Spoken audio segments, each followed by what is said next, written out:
When my son called to tell me I wasn't invited to their baby shower because his girlfriend Jessica thought I was too dramatic and interfering, I just smiled and said, "Of course, dear." 3 days later, I showed up anyway with a gift that made Jessica run crying from her own party. If you're watching this, subscribe and let me know where you're watching from in the comments. Let me tell you how this story really began, because it didn't start with that phone call. It started 8 months ago when my son Michael brought home a woman who claimed to be carrying his child. I'm Patricia Williams, 58 years old, and I've been a single mother since my husband died when Michael was 12. For 26 years, it's been just me and my boy. We talk every Sunday morning without fail, or at least we used to. Michael has always been careful about relationships. So when he called me last February, breathless with excitement, I knew something major had happened. "Mom, you need to sit down," he said. "Jessica's pregnant. We're having a baby." My first reaction was pure joy, but then the practical questions started flooding in. "How long have you two been together?" I asked. "4 months," he said. "I know it's fast, but Mom, when you know, 4 months." Michael had never mentioned anyone named Jessica before, and suddenly she was the mother of his child. "I can't wait to meet her properly," I said. "When can we all have dinner together?" "Actually, about that," Michael's voice changed. "Jessica is pretty particular about family dynamics. She's had some bad experiences with overbearing mother-in-laws in the past." I'd never even met the woman, and she already saw me as a threat.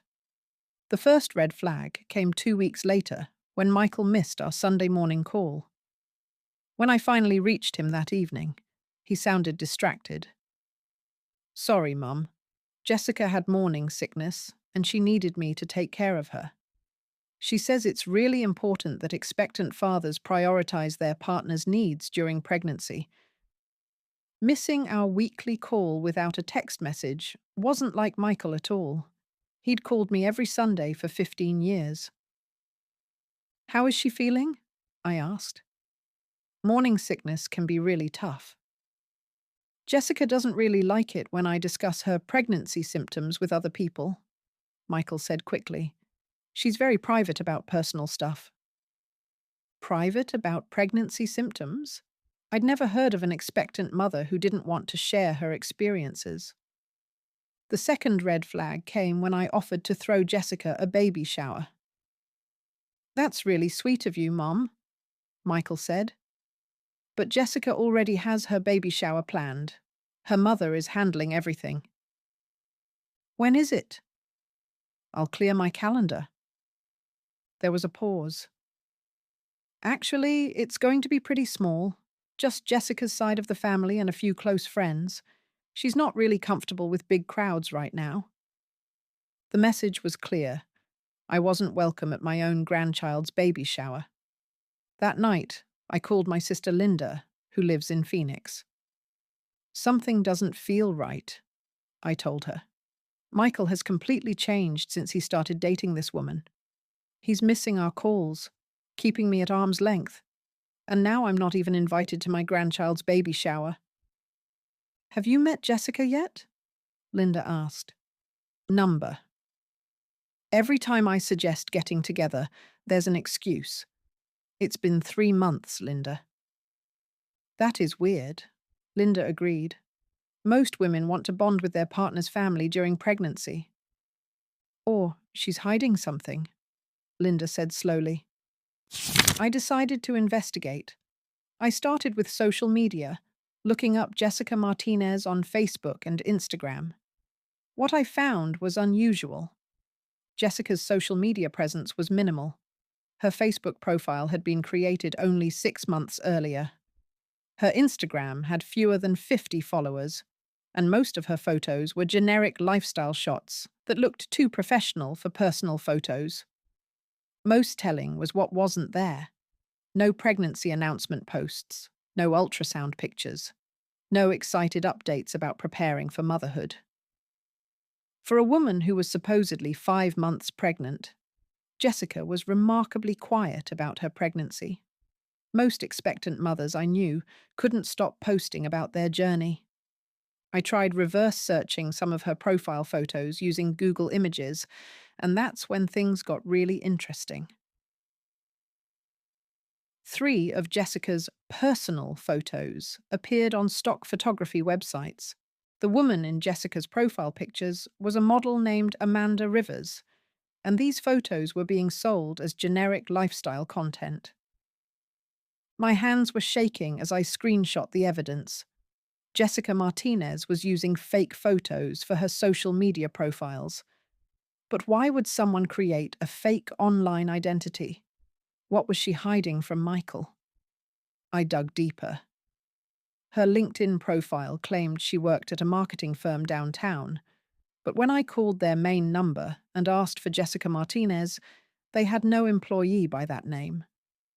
Her address led to a rundown apartment complex that looked nothing like the cozy home Michael described visiting. The more I discovered, the more terrified I became for my son. I hired a private investigator named David Chen. I know that sounds extreme, but I had to protect my son. If this woman was lying about her identity, what else was she lying about? David was professional and discreet. He specialized in background checks for concerned families, and he'd seen cases like this before. He called me 3 days later with news that made my blood run cold. "Mrs. Williams," he said, his voice serious.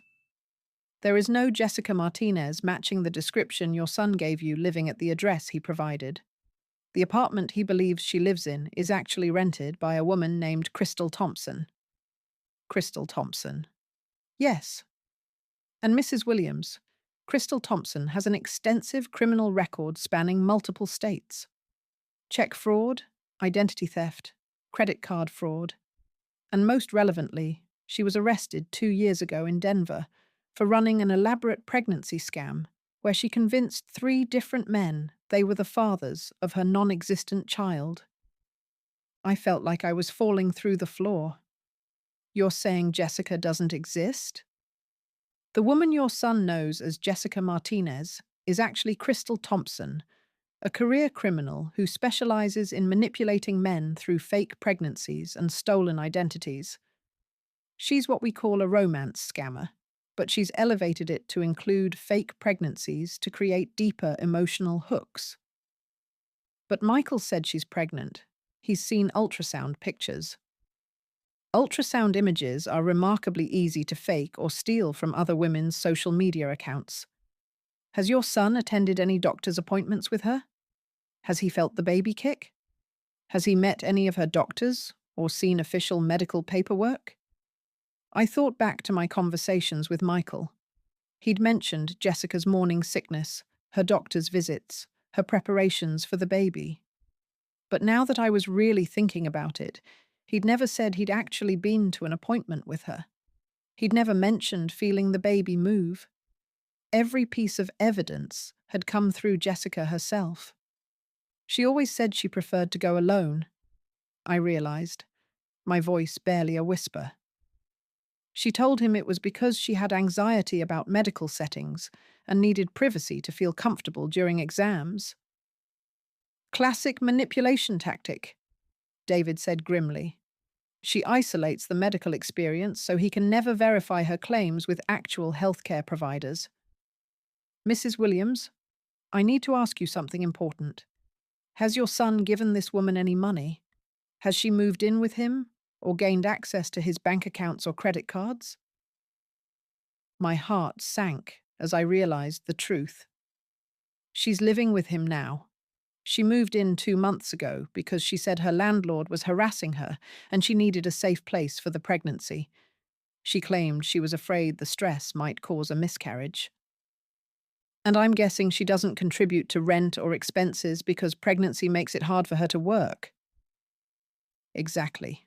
Michael is covering everything because he wants to make sure she's comfortable and stress-free during the pregnancy. He's been buying all the groceries, paying all the utilities, even gave her a credit card for pregnancy expenses like maternity clothes and prenatal vitamins. David sighed heavily. Mrs. Williams, your son is being systematically scammed. Crystal Thompson has probably been planning this con for months, possibly longer. She likely targeted him specifically because he's successful, unmarried, and from what I can tell from public records, recently inherited substantial money when his grandmother passed away. My mother had died 8 months ago, leaving Michael a considerable inheritance from her estate. The timing lined up perfectly with when Jessica had supposedly entered his life. It couldn't be a coincidence. How much do you think she's stolen already? I asked, dreading the answer. Based on similar cases I've worked, probably thousands. These women are professional con artists. They know exactly how much they can take without triggering suspicion. They create fake emergencies, claim pregnancy complications, require expensive treatments not covered by insurance, ask for help with medical bills from previous relationships. I felt sick. What do I do? If I tell Michael the truth, will he believe me? She's already convinced him that I'm interfering and dramatic. She's systematically isolated him from everyone who might question her story. We need solid proof, David said. Something so undeniable that even someone who's emotionally invested can't explain it away. I'm going to keep digging into Crystal's background, trace her financial activities, maybe even find her other victims. But Mrs. Williams, I suggest you find a way to confront her directly. These scammers usually panic when confronted with evidence, and they often confess more than they mean to. That's when I came up with my plan for the baby shower. It was risky, but it was also perfect. Crystal had orchestrated this elaborate performance, surrounding herself with fake family and friends to maintain her lie. If I could expose her in front of all those people, she wouldn't be able to explain her way out of it. I spent the next 2 days preparing my presentation like I was building a legal case. I printed out copies of Crystal's criminal record from 3 different states. I had her real driver's license photo, which David had obtained through his contacts. I assembled the stock photography evidence, showing how she'd stolen Amanda Rivers's photos for her fake profile. I created a timeline showing how her pregnancy story didn't add up mathematically. I even brought a copy of the lease agreement for the apartment she actually lived in, showing her real name. But my masterstroke was contacting Robert Martinez, one of Crystal's previous victims in Denver. David had tracked him down, and when I explained the situation, Robert was eager to help. He recorded a detailed statement about how Crystal had scammed him using the exact same fake pregnancy story. He wanted to make sure she couldn't hurt anyone else, the way she'd hurt him. The day of the baby shower, I dressed carefully in my best outfit and drove to the community center in Crystal's neighborhood. Michael had given me the address weeks ago, probably assuming I understood I wasn't invited. But I'd been planning my own surprise for Crystal Thompson, and this seemed like the perfect opportunity to reveal the truth to everyone at once. Through the windows, I could see pink and blue decorations, balloons, and about 20 women sitting around tables playing typical baby shower games. There were gift bags, a beautiful cake decorated with baby booties, and all the trappings of a genuine celebration. Jessica was in the center of it all, wearing a flowing maternity dress with what I now recognized was definitely a pillow stuffed underneath to simulate a pregnant belly. Yes, you heard that right. A pillow. I walked through the front door carrying my gift bag. The room went quiet as everyone turned to stare at me. Jessica's face went white when she saw me. Patricia, she said, her voice shaky. What are you doing here? I couldn't miss my grandchild's baby shower, I said pleasantly. I brought gifts. I set my gift bag on the present table and turned to address the room. Hi, everyone. I'm Patricia Williams, the baby's paternal grandmother. One of the older women looked confused. I'm sorry, dear, but Jessica told us that the father's family wasn't involved. Oh, that's strange, I said. Michael is very involved. In fact, he's been supporting Jessica financially for months now. Jessica was frantically trying to signal to someone, probably hoping they'd ask me to leave. Jessica, honey, I said, walking over to where she was sitting. You look wonderful. When are you due again? November, she said quietly. November, I repeated. That's interesting, because according to the timeline Michael gave me, you should be due in October. The women around us were starting to look uncomfortable. Actually, I continued, I brought some gifts that I think everyone will find interesting. Before Jessica could object, I opened my gift bag and pulled out the criminal records. I did some research into Jessica's background, I announced to the room. It turns out our Jessica has quite an interesting history. I started passing around the documents. These are public records showing that Jessica Martinez is actually Crystal Thompson, and she has an extensive criminal record, including check fraud and pregnancy scams. The room erupted in gasps. Jessica jumped to her feet, her pillow shifting obviously under her dress. You're insane, she shouted at me. You're just jealous that Michael chose me over you. But the women were already reading the documents. Jessica's supposed mother was staring at a driver's license photo of Crystal Thompson. Crystal, the older woman said slowly. Your real name is Crystal Thompson? No, Jessica said desperately. She's lying. These are fake documents. That's when I played my ace card. I pulled out my phone and opened a recorded conversation I'd had with one of Crystal's previous victims. This is Robert Martinez. His voice came through my phone speaker. Crystal Thompson convinced me she was pregnant with my child for 8 months. She moved into my apartment. I paid for everything. And then one day she disappeared with $5,000. I later found out she'd never been pregnant at all. She used a fake belly and stolen ultrasound images. The room was dead silent now. All eyes were on Jessica, whose fake pregnancy belly had shifted, obviously. That's when Jessica's supposed mother stood up. Crystal, she said firmly, I've been married to your father for 30 years. I know my own daughter. And you are not her. The woman Jessica had been calling Mom was actually a paid actress named Helen Rodriguez, who Crystal had hired to play the role of supportive mother. You told me you were planning a surprise for your boyfriend, Helen said, looking hurt. You paid me $200 to pretend to be your mother. I had no idea you were running a scam.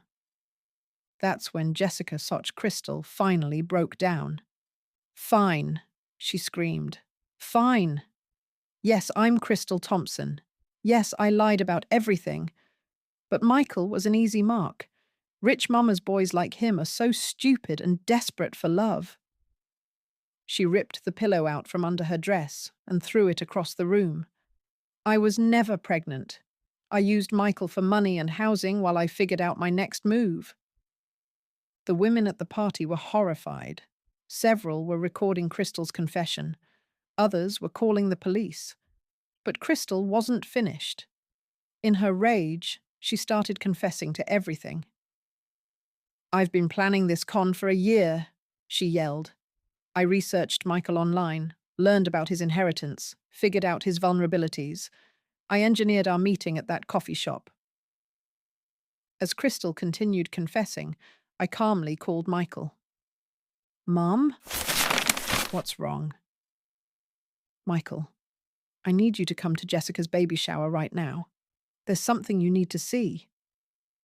Mum, Jessica is going to be upset if you crashed her party. Michael, I said firmly, the woman you know as Jessica Martinez is actually Crystal Thompson, a career criminal. She was never pregnant. She just confessed everything to a room full of witnesses. There was silence on the line. That's impossible, he said finally. I'm sending you a video of her confession. Watch it, then come here immediately. 20 minutes later, Michael burst through the doors. His face was white with shock. Crystal was sitting in a corner, being questioned by police officers. Is it true? He asked me, his voice broken. I hugged my son tightly. I'm so sorry, sweetheart. But yes, it's all been a lie. There was never a baby. She targeted you because of your inheritance. Michael looked around the room at the scattered fake ultrasound pictures, the discarded pregnancy pillow, and the woman he'd loved being read her rights. How long have you known? He asked. I hired a private investigator 3 weeks ago. I needed undeniable proof. As Crystal was led away in handcuffs, she turned back to look at Michael one last time. You were so easy, she called out. So desperate to be a father. That was the cruelest cut of all. The police investigation revealed the full extent of Crystal's operation. She had stolen over $15,000 from Michael's accounts and had been planning to disappear within weeks. Crystal was eventually sentenced to 5 years in prison for fraud, identity theft, and grand larceny. The weeks after Crystal's arrest were difficult for Michael. He'd been emotionally manipulated for months and made to question his own judgment. We spent hours talking through everything that had happened. I helped him see how Crystal had systematically isolated him from people who might have questioned her story. I feel so stupid, he said during one conversation. I'm a lawyer. How did I fall for such an obvious scam? Because she was a professional, I told him. Crystal targeted successful, kind men who wanted to be good fathers. She exploited your best qualities. Slowly, Michael began to heal. He started therapy to work through the emotional manipulation. Most importantly, we rebuilt our relationship stronger than ever. I'm sorry I shut you out, he said during one of our resumed Sunday calls. I should have trusted your instincts. You were being manipulated by an expert, I replied. The important thing is that you're safe now. Looking back, I'm proud of how I handled the situation. I could have confronted Crystal directly or demanded that Michael choose between us. Instead, I gathered evidence and exposed her at the perfect moment, when she couldn't deny the truth. The fake baby shower became the scene of her downfall because she'd gotten comfortable with her lies. When I showed up with proof of her real identity, she panicked and confessed everything in front of witnesses. Some people might say I overstepped boundaries by showing up uninvited. But when someone is scamming your child and stealing from your family, normal social rules don't apply. Crystal Thompson thought she could isolate my son from his family and steal his money without consequences. She thought I was just another overprotective mother who could be easily dismissed. She was wrong.